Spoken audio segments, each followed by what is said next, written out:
Hello बच्चों, तो चलिए प्रश्न देखते हैं।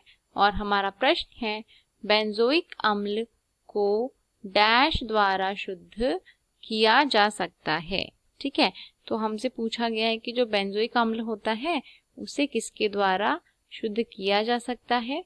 तो सबसे पहले हम इस प्रश्न की यहाँ पर मुख्य अवधारणा लिख लेंगे। और यह जो प्रश्न है यह तत्वों के पृथक्करण से है, तो इसीलिए जो इसकी मुख्य अवधारणा है वो भी हम यहाँ पर नोट कर सकते हैं, जो कि है तत्वों का पृथक्करण।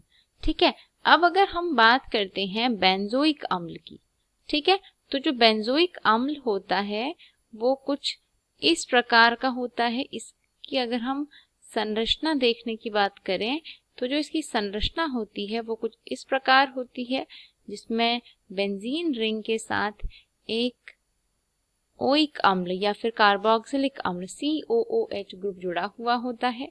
ठीक है, इसकी अगर हम बात करें तो यह जल में बहुत अधिक घुलनशील नहीं होता, या हम लिख सकते हैं जल में कम घुलनशील होता है। बहुत आसानी से यह जल में नहीं घुलता है। ठीक है, और अगर हमें इसको पृथक्करण करना है इसका, ठीक है, या हमें इसको शुद्ध करना है इसकी अशुद्धियों से, ठीक है, यानी जो इसकी अशुद्धियां हैं उनके साथ अगर हमें बेंजोइक अम्ल दिया हुआ है और हमें इसको अशुद्धियों से अलग करना है, तो हम किस प्रक्रिया का इस्तेमाल करते हैं? हम करते हैं क्रिस्टलीकरण का। ठीक है, हम इसका क्या कर देते हैं? इसका हम क्रिस्टलीकरण कर देते हैं, जिसकी वजह से यह आसानी से अपने अशुद्धियों से दूर हो जाता है। इसके लिए हम क्या करते हैं?